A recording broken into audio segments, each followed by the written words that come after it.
Good evening, everybody. It's Michael here with a new video looking at the markets that we all trade and love. I hope you're all well. It's been a little while. Apologies for being away for so long.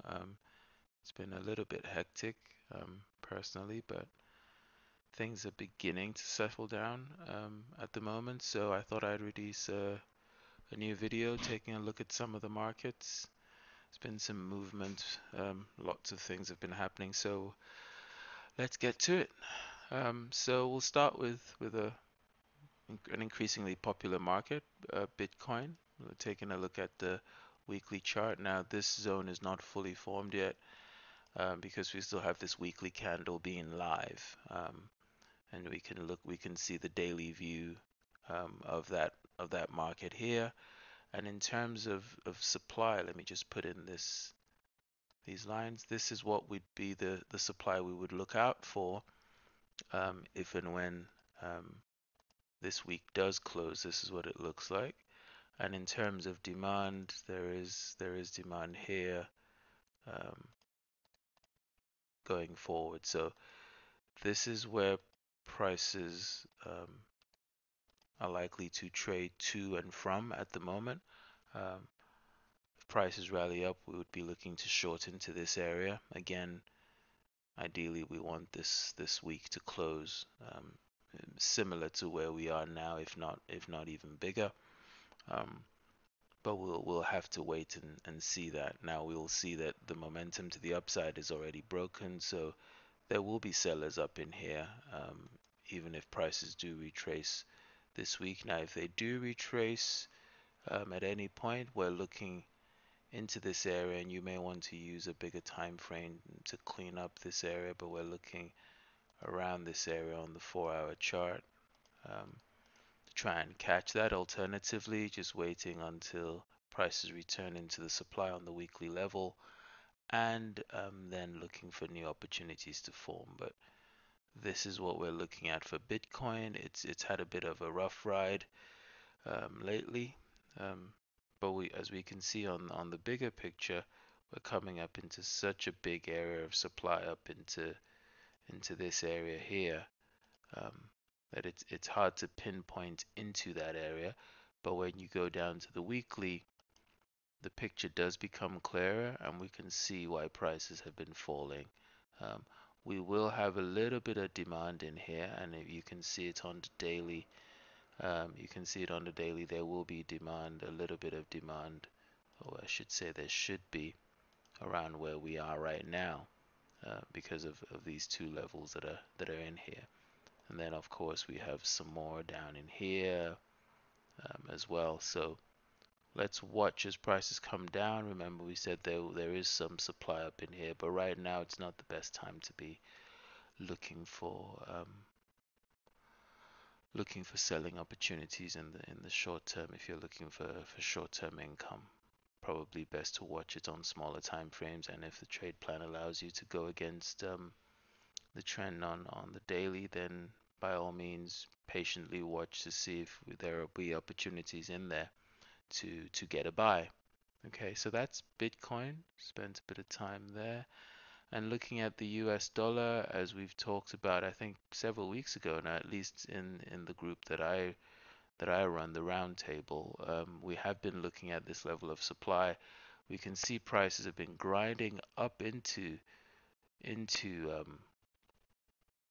that supply zone, and still no evidence yet of prices falling from that level. We're still having buyers coming in. With every sell-off, we have buyers coming in, and it's a question of time for us to wait to see, do we push through.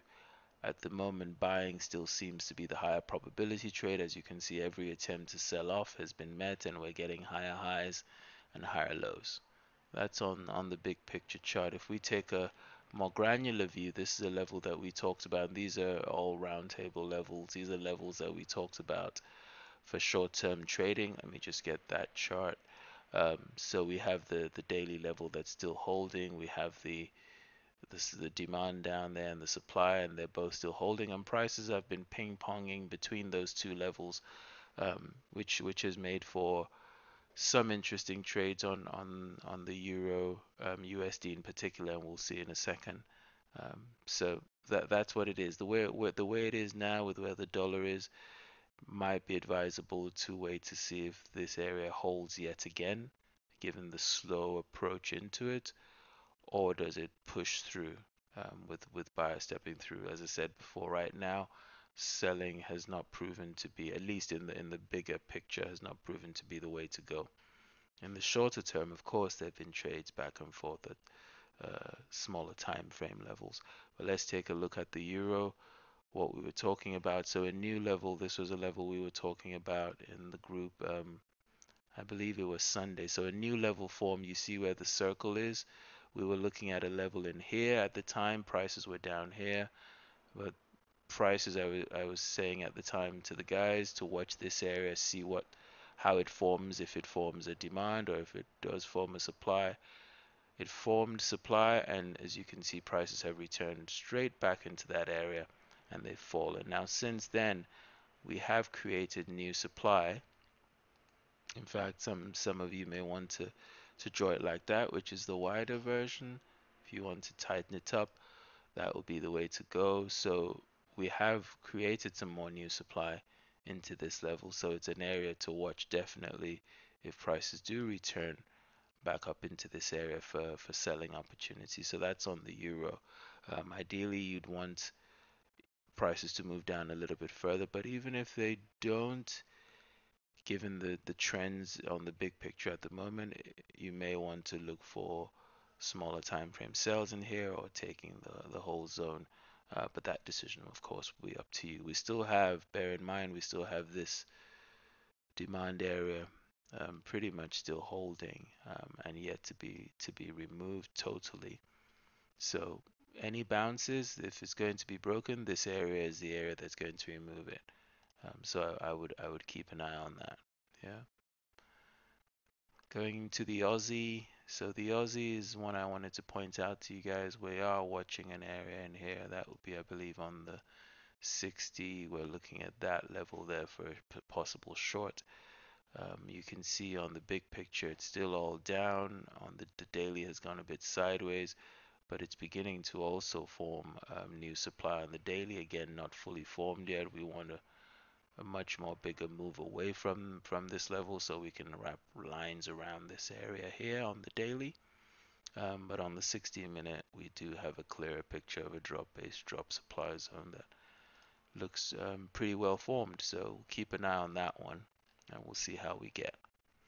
Okay, let's take a look at the pound, and the pound has been pretty interesting. So this was a trade that was just exited, was shared before it took place on in the group, the roundtable group. I believe I still have the picture somewhere. Is this it?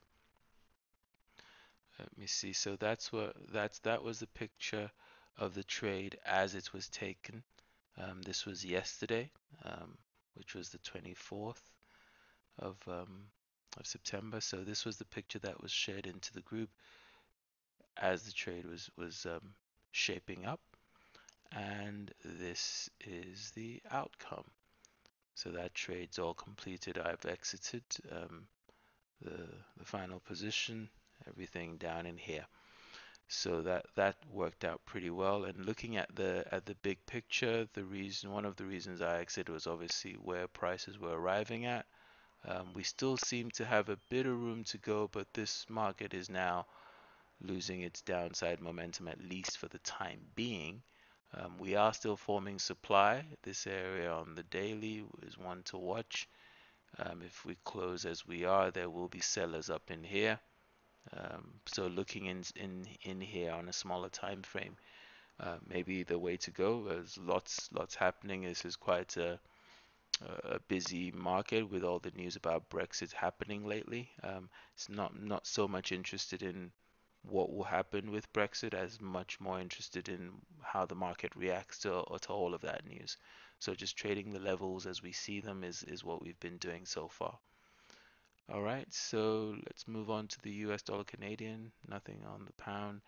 So nothing really exciting right now in the Canadian. In fact, I'm just going to move on Nothing really exciting there. So here is the US dollar Japanese, and you can see this has been a pretty flat market. It's coming to the bottom of the range that it's been in. I'm referring to all of that area there, and we can see the top end of the range with the supply zones up in there as well.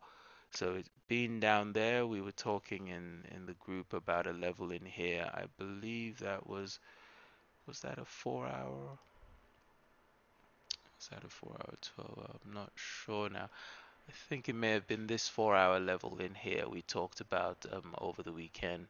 So prices, we were waiting for, prices were up into this level, as you can see the circle there when we talked about it, and we were looking for opposing levels that we could take the trade at. So that one's already kicked off. There are new levels forming here now as prices go up. So given where we are on the weekly, it's not the best area because there's been a lot of trading at this level.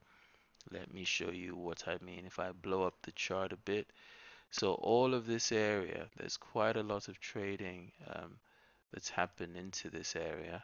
Let me just put, I'm talking of all of this area. There's quite a lot of trading at that level. So it's not exactly the type of formation that we would be looking for. The quality is not there. Plus, it is really in, sort of middle of this whole range that we've just marked out with the yellow boxes. So it's not ideal. Now, this level may be the level that causes a breakout of that range and prices go down. But until that happens, we don't know. So I'd rather we don't guess as a group. So what we will rather do is sell at those extremes or buy at the lower extremes. Right now it's kind of in the middle. So this is closer to the lower extreme. So this level here, let me change that to the daily. So this level down in here is a potential idea that I would keep on a watch list. Um, look on a smaller time frame into that level to see. In fact, let's do that. Yeah, that's all right. The supply and demand equation in there still seems okay. So I would keep an eye on that rally-based rally there.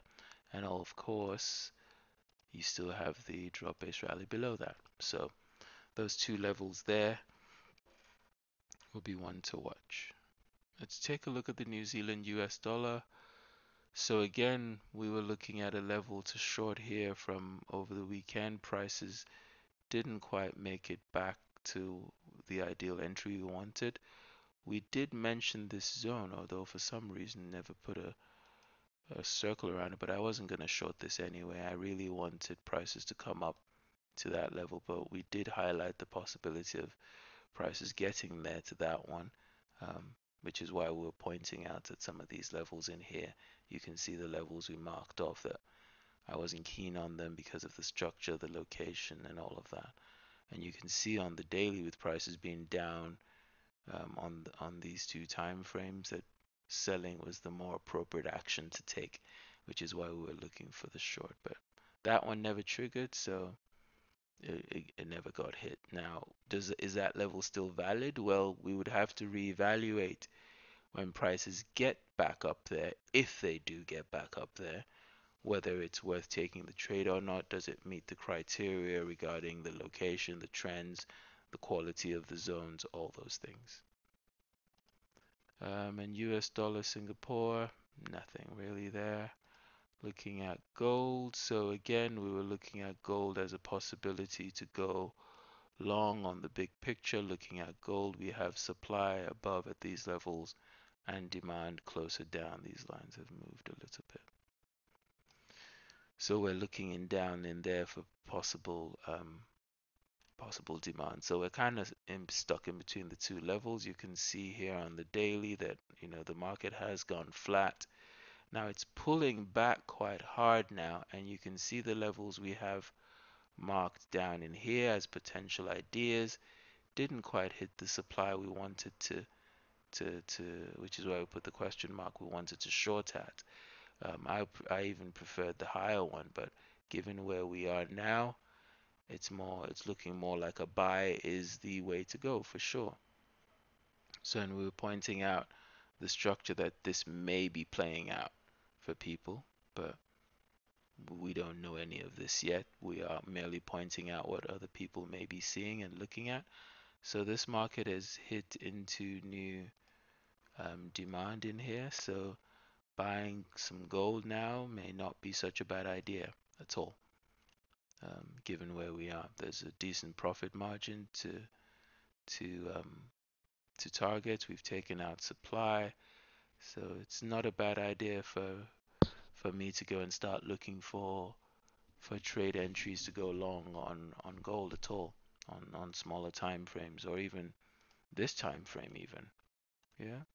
So that's what I'm looking at in gold.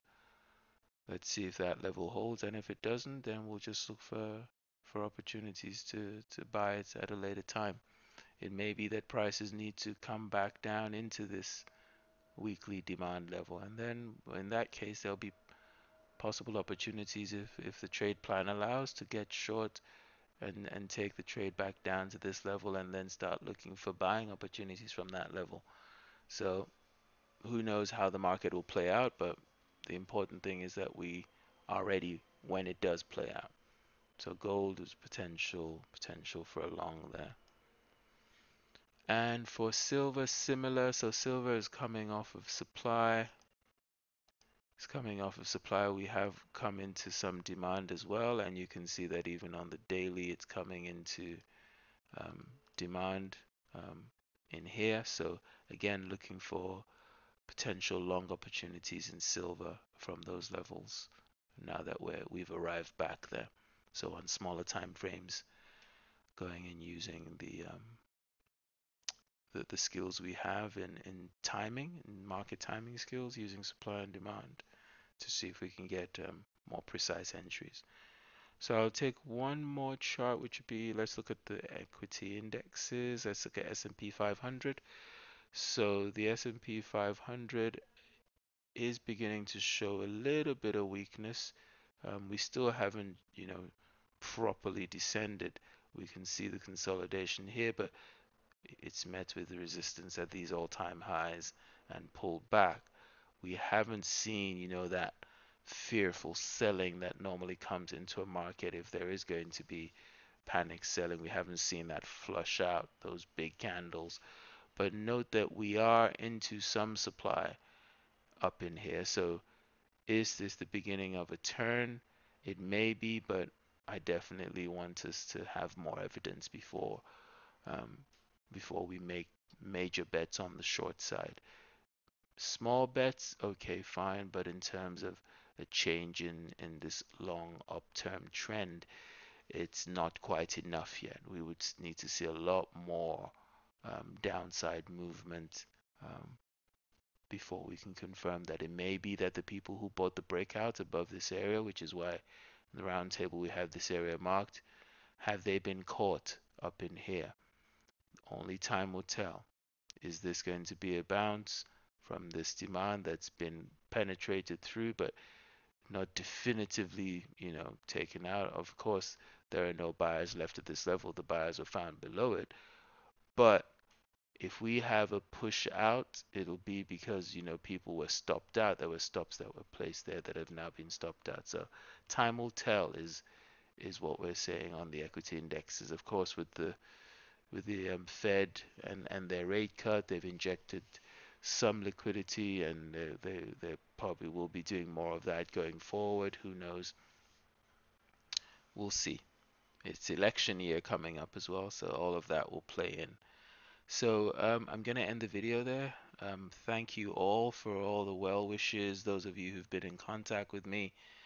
I didn't really realize how much impact the videos have had on people who've watched it. I'm grateful for all those of you who've subscribed and who keep watching the videos and asking for more.